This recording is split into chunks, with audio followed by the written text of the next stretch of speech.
വിദ്യാരംഗം കലാസാഹിത്യവേദി ഏറ്റുമാനൂർ ഉപജില്ലാ ഉദ്ഘാടനം നടന്നു. നീണ്ടൂർ SKV GHSSൽ നടന്ന രൂപീകരണ യോഗം പൂർവ്വ വിദ്യാർത്ഥിയും സാഹിത്യകാരനും തിരക്കഥാകൃത്തുമായ S. ഹരീഷ് ഉദ്ഘാടനം ചെയ്തു.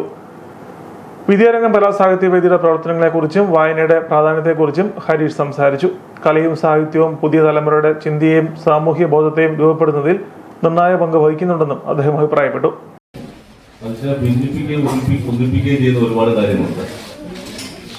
മതം, ദേശീയത,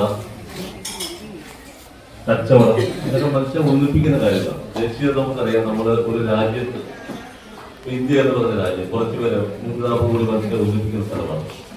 അമേരിക്ക എന്ന് പറഞ്ഞ രാജ്യം കുറച്ചുപേരെ ഒന്നിപ്പിക്കുന്ന സ്ഥലമാണ്. പക്ഷെ അതോടൊപ്പം അത്തരം ദേശീയതകൾ മനുഷ്യനെ ഭിന്നിപ്പിക്കുകയും ചെയ്യുന്നുണ്ട്. മറ്റുള്ള രാജ്യക്കാർക്ക് നമുക്ക് വെറുപ്പ് തോന്നുന്നു, അവരുമായിട്ട് വിദ്വേഷം തോന്നുന്നു.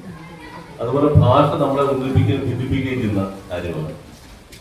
നമ്മൾ ഒരു ഭാഗം മനുഷ്യനെ ഒന്നിപ്പിക്കുന്ന ഭാഷയാണ്. അതോടൊപ്പം തന്നെ അത് മനുഷ്യരെ ഭിന്നിപ്പിക്കുകയും ചെയ്യുന്നുണ്ട്. ഭാഷയുടെ പേര് മനുഷ്യർ വഴക്കുകൾ ഉണ്ടാക്കുന്നു, കലാപങ്ങൾ ഉണ്ടാക്കുന്നു.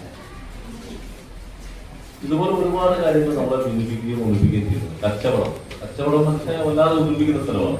ബിസിനസ് കച്ചവടം മോശമാണെന്ന് ആളുകൾ പറയും. പക്ഷെ മനുഷ്യനെ ഒന്നിപ്പിച്ചൊരു സ്ഥലമാണ് മാർക്കറ്റ്. ഒരാൾ കൊണ്ടുവന്ന സാധനങ്ങൾ വാങ്ങുക, വിൽക്കുകയൊക്കെ ചെയ്യുന്ന മനുഷ്യനെ ഒന്നിപ്പിച്ച സ്ഥലമാണ് മാർക്കറ്റ്. നീണ്ടൂർ ഗ്രാമപഞ്ചായത്ത് ആരോഗ്യ വിദ്യാഭ്യാസ standing committee chairperson Annamma Saji അധ്യക്ഷത വഹിച്ചു. ഏറ്റുമാനൂർ ഉപജില്ലാ വിദ്യാരംഗം മുൻ കൺവീനർ ജോബി തോമസ്, പ്രധാനാധ്യാപിക Krishnakumari, PTA president Rajesh TM തുടങ്ങിയവർ പ്രസംഗിച്ചു. അധ്യാപകർ, വിദ്യാർത്ഥികൾ, ജനപ്രതിനിധികൾ, വിവിധ സ്കൂളുകളിൽ നിന്നുള്ള വിദ്യാർത്ഥികൾ, വിദ്യാരംഗം പ്രവർത്തകർ, രക്ഷിതാക്കൾ തുടങ്ങിയവർ ചടങ്ങിൽ പങ്കെടുത്തു. ഉദ്ഘാടനത്തിന്റെ ഭാഗമായി വിവിധ കലാസാഹിത്യ പരിപാടികളും ശില്പശാലകളും സംഘടിപ്പിച്ചു. ചിത്രകാരനും ഇടം ആർട്ട് ഗാലറിയുടെ സ്ഥാപകനുമായ TS പ്രസാദ് ചിത്രകലാ ശില്പശാല നയിച്ചു. കലയും സാഹിത്യവും മനുഷ്യനിൽ ഉണ്ടാക്കുന്ന മൂല്യങ്ങളെക്കുറിച്ചും അദ്ദേഹം സംസാരിച്ചു. നാടകപ്രവർത്തകനും SKV സ്കൂളിലെ കലാധ്യാപകനുമായ യേശുദാസ് PM അഭിനയ ശില്പശാല നയിച്ചു.